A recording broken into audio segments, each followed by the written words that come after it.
France facing ninth Saturday of Yellow Vest protests, Foreign Minister demands action. French Foreign Minister Jean-Yves Le Drian on Thursday called for a Republican jolt in the face of worsening Yellow Vest violence, as scores of anti-government militants gear up for a ninth consecutive Saturday of protests.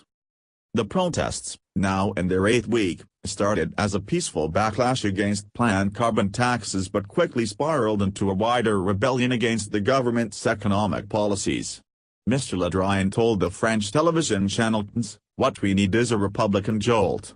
We need those with a voice, be they trade unions, associations, political leaders or journalists, to say, stop, that's enough." He said, "There is real suffering among Yellow Vests, which stems from feelings of uncertainty about the future, from feelings of social exclusion. But this cannot in any way justify the forms of unbearable violence that we are dealing with today. A violence that goes against the interests of protesters. Anyone attached to our democracy should join the chorus of condemnation over worsening protest violence," Mr. Le Drian stressed. He added, "The law must be respected, the Republican order must be respected. Because security is a prerequisite for the proper functioning of democracy. Violence is the law of the strongest, but today this violence has become intolerable," he continued. The Yellow Vest movement, named after the fluorescent safety jackets all French motorists must carry, erupted online in mid-November as a peaceful protest against rising fuel costs and the planned increase on a carbon tax on fossil fuels. But the grassroots movement, which brings together people of all political stripes with a multitude of demands, quickly snowballed into a wider backlash against President Emmanuel Macron's pro-business economic policies and perceived indifference.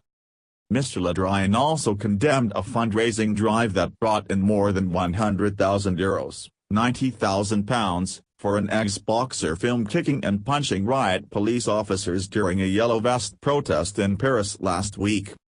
Christophe Dettinger, known in his boxing days as the Gypsy from Massy, turned himself into police on Monday after videos of him brutally assaulting 2 officers were widely shared on social media. As of Tuesday morning, more than 7,000 people had donated a total of €117,000, £105,000, on the Lichi website to help pay Mr. Dettinger's legal costs. He remains in police custody. "I have seen, as you have, the unacceptable images of this boxer, who brutally wrestled police officers to the ground. But justice is there to uphold democracy and Republican laws."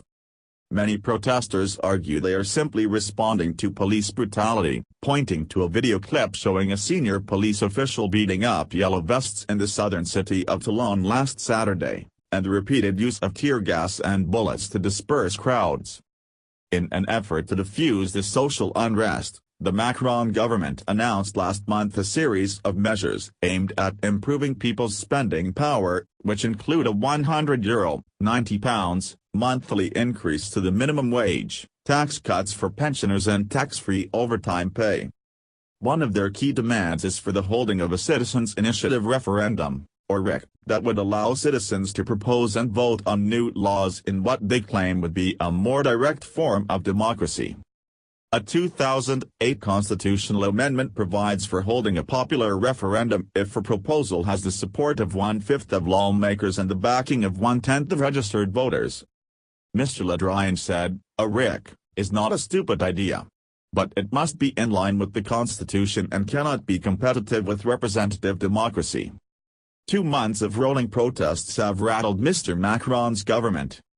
An Odoxa poll for BFM Business, Challenges and Vive Assurances published on Thursday showed the young leader's popularity rating had dropped 20 percentage points in 1 year, from 49% in January 2018 to 29% in January 2019. The poll of 1,004 people, carried out online between January 2 to 3, also showed that 59% of the French think 2019 will be marked by economic difficulties.